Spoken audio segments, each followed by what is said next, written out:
Всем привет! С вами Таня Эндвайн, и сегодня 6-й день винного календаря. Мы наконец-то добрались до середины этой коробки. Очень надеюсь, что я успею ее всю распечатать до конца, даже, наверное, уже не до Рождества, а до конца хотя бы года, до Нового года, потому что не так много дней у нас осталось. Вот. И у меня вот как раз только что закончился семестр в колледже. Вчера было последнее занятие в моем актерском классе, так что сейчас побольше свободного времени. И опять же повод отметить. Вот. А сегодня у меня на сегодняшний день 3 варианта вина от вас есть. Первый вариант – это Каберне Савиньон. Второй вариант – это Савиньон Блан. И третий вариант – это Мускат. И на самом деле мне тоже очень интересно, какое вино сегодня у нас будет, потому что в прошлый раз у нас было белое шардоне. И вот даже не знаю, пойдут ли они по белым, по красным, по розовым, вообще все что угодно тут может быть, потому что мы уже выяснили, что здесь Калифорния. Но, по крайней мере, варианты могут быть совершенно разные. Ну, от себя, вот как моя интуиция мне подсказывает, что все-таки, наверное, сегодня красное, и я добавлю свой балл к Каберне Савиньон. Так что давайте сейчас проверим, не будем затягивать. Погнали.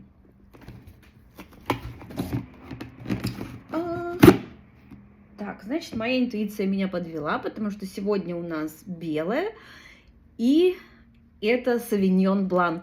Так что 1 балл у нас уходит Людмиле. Поздравляю.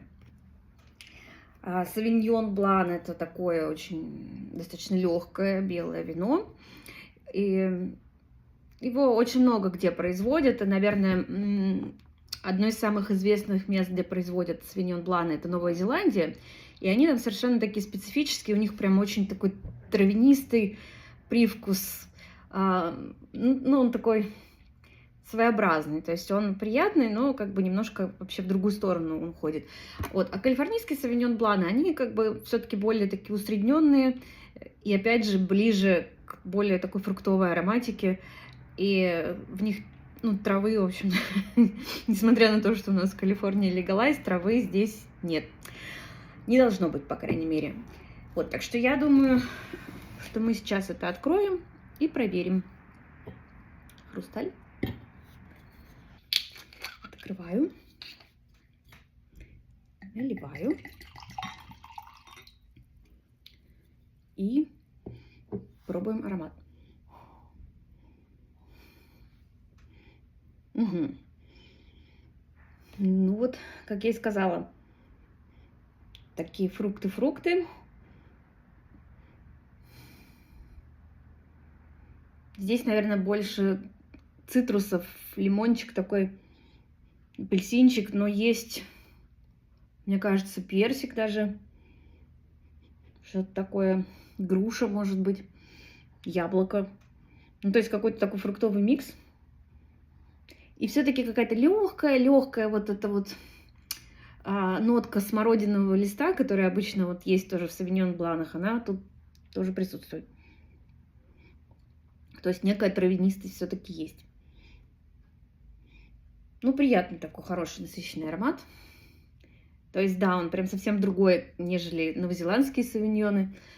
Вот, ну, и на вкус он, соответственно, тоже более такой сладковатый, менее кислотный. В общем, как все наши калифорнийские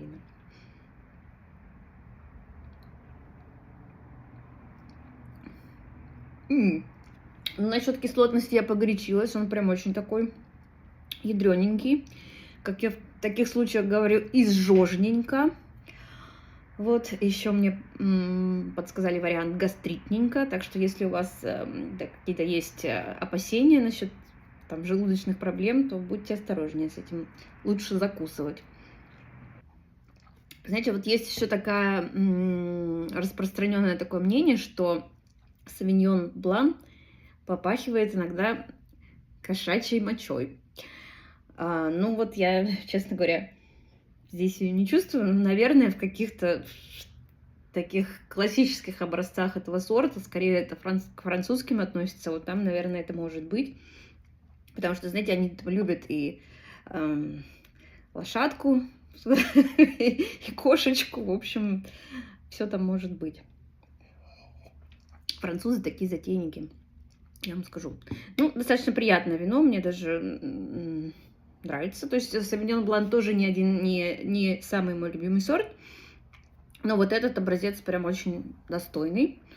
Очень его было бы хорошо с чем-нибудь употребить.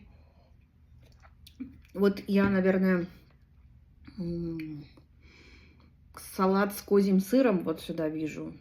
С каким-нибудь вот козий сыр, там с клюквой, может быть, или с какими-то фруктами. Ну, вот что-то такое. Вот, а что нам скажут производители, сейчас мы почитаем. Тропические фрукты. Ну, я бы не сказала, что они тут сильно тропические, то есть достаточно такие вот обычные фрукты, которые даже вот на юге России произрастают. Вот у мамы на даче растут персики, там, я не знаю, яблоки, груши, все это растет. Так.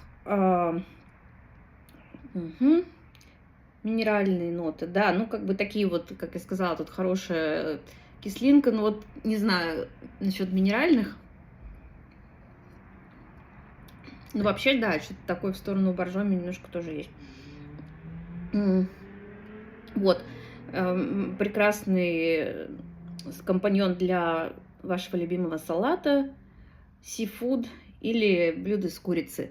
В общем, как я и сказала, салат с козьим сыром, например, вот сюда прям мне очень идеально смотрится. И ну, я думаю, что они, опять же, не имеют в виду салаты мимоза, там селедка под шубой.